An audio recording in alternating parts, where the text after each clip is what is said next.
My name is Nayef Al Fayez. I'm the Minister of Tourism and Antiquities for the Hashemite Kingdom of Jordan. Good morning, Your Excellency, and pleasure to see you today. We're here at World Travel Market as the industry comes back together after what's been a very challenging period. Could you tell us where Jordan is on the road to reopening its hospitality sector? Well, thank you for giving me this opportunity to talk to you today. And as all the different countries have suffered because of the COVID, Jordan was leading in its procedures and the ways to be able to reopen. And I can give you the good news that since beginning of September, we are fully open for visitors, and our tourism sector has started to seeing some recovery. That doesn't mean that we were totally closed before, but I'm saying that we have reached the stage where we're able to say that we are fully open since the beginning of September. And what measures remain in place to keep guests safe when they arrive in Jordan?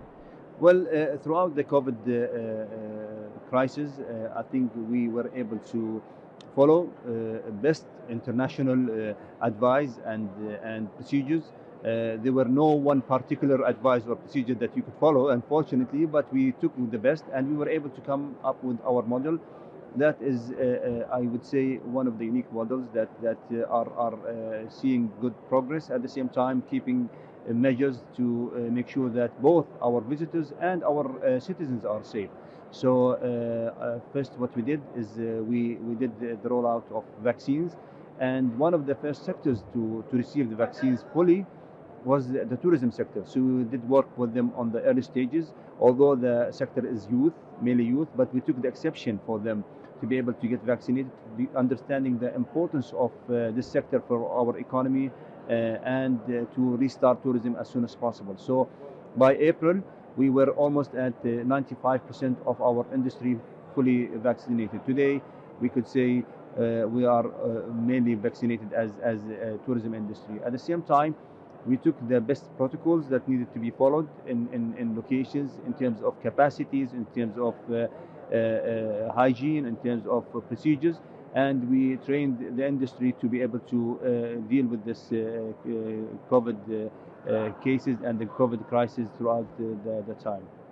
Now, entering to the country, we try to take the best model that is out there, and we believe that it is today the most convenient, making sure that we do not do a lockdown for any nationality, but we require that to understand that those who are coming to our country are, to the best of our understanding and their understanding, are not carrying the virus. Meaning, it's either that they have the vaccine, which will allow them to come to the country with only one PCR test, or if they do not have the vaccine, then they need to do a double PCR test, one before arrival and one upon arrival, so that we can guarantee, if for any cases that we have cases, there are certain protocols and procedures that needs to be followed with those who have entered to the country with that. But so far, and for the last 7 to 8 months, our records has been showing very positive feedback and reports that we are going on the right track. And how would you describe the mood in hospitality in Jordan? We've heard from elsewhere in the Middle East that domestic tourism has been able to replace at least some of the demands for the hospitality sector. I'll be very honest with you. I mean, our hospitality industry has suffered, like many other industries around the world. Our numbers have dropped. Yes, we did rely on our domestic tourism, but domestic tourism is not the solution for our industry. I mean, it's big enough to today say it cannot rely only on domestic tourism. We need to have international tourism. Even regional tourism was not enough for us. I mean, we do have regional tourism, and we did get a lot of regional tourism during the summer time, when we opened with our neighboring countries, allowing them to come, in addition to international travelers. So we did see that helping us to ease some of the pressure on the industry. But today we are also seeing good news that we're seeing foreign tourists coming, especially from Europe and from the UK. So we are optimistic about the recovery of tourism.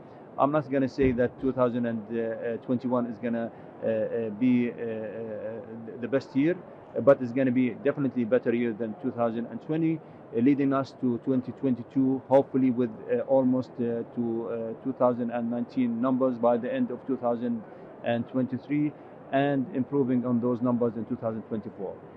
We're here at World Travel Markets in the UK, as I mentioned. There's a new direct airline capacity coming from the UK to Jordan as well. Another positive step. Definitely. I mean, air capacity is essential. Today we are looking at EasyJet flying not only from London but also hopefully from Manchester going to Aqaba. Aqaba is a place that is extremely important for tourists, and direct flights to Aqaba will help in bringing back tourists, at the same time encouraging new visitors to the country. And just finally, congratulations, recognised as one of the best in the industry by the World Travel Awards. How important are accolades like that to get your message out to consumers? Well, it's extremely important. I mean, it's important so that they don't hear only from us as officials, but hear from others, to hear from the experiences of a third party, from the consumers themselves. We are working hard on our destination. Our records and our surveys that have been conducted throughout the years have always been positive, especially from visitors to the country, and the feedback that we're getting from visitors on all aspects of tourism has been very positive and good. We are always aiming to improve and to make sure that the experience for those who come to Jordan is unique, and especially as we are relaunching our new brand here at the World Travel Mart with the Jordan brand after the COVID crisis. Thank you very much for your time, Your Excellency, and I really appreciate it. Thank you. Thank you.